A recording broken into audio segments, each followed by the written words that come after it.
இப்போ நீங்கள் வந்து ஈரோட்டு கடப்பான்றீங்க. இதே இந்த நூற்றாண்டின் நகைச்சுவையாக இருக்கும் என்று நான் எண்ணுகிறேன். உங்களுக்கு முக்கியமான ஒரு செய்தி சொல்கிறேன். முக்கியமான செய்தி. நேற்று நான் வந்து மதுரை நடந்த நிகழ்வு கூட கலந்துக்க முடியலை. எங்கள் தலைவர் நடத்திய நிகழ்வு எங்கன்னா கோவா போயிருந்தேன்.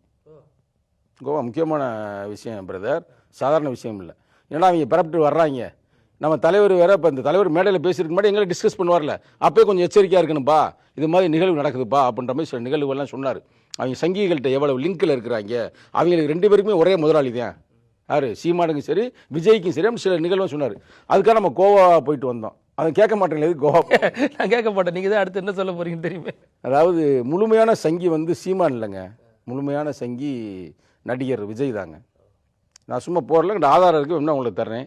இவங்க என்ன பண்ணியிருக்கிறாங்க, இந்த நிகழ்வு இப்போ நடந்துச்சுல, இந்த நிகழ்வில் இதுக்கு முன்னாடி ஒரு நிகழ்வு நடந்துச்சுல ஈரோட்டில், நிகழ்வுக்கு ஈரோட்டு தந்தை பெரியாருடைய நிகழ்வுக்கு செல்வதற்கு முன்னால் இவர் நேராக கோவா போயிருக்கிறார். கோவாவில் போய் தனியாக போகலை, ஒரு முக்கியமான பிரபலமான ஒரு நடிகையோடு அங்கே போயிருக்கிறார்.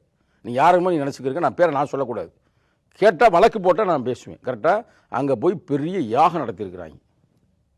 யாகம் நடத்தி நீங்கள் இப்போ கூட அவருடைய போட்டோவை எடுத்து போட்டு பாருங்கள்.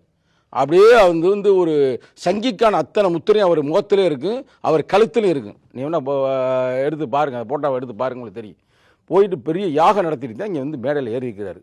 அதில் ஒரு முக்கியமான ஜோதிடர் சொல்லியிருக்கிறார், நீ இந்தந்த யாகம்லாம் நட, அது நீ குறிப்பாக ஒரு பெண்மகளை, ஒரு பிராமண பெண்மகளை ஒரு நடிகை வச்சு இந்த யாகம் நடத்து அப்படின்னு சொல்லியிருக்காரு. இதெல்லாம் கற்பனையா இல்லை எதுவும்? அதுக்காக தான் கோவா போயிட்டு வந்து இப்போ காட்டட்டுமா, கோவாவில் போய் என்னென்ன போட்டோ எடுத்திருக்கேன், என்ன பண்ணி எடுத்து காட்டட்டுமா உங்கள்கிட்ட?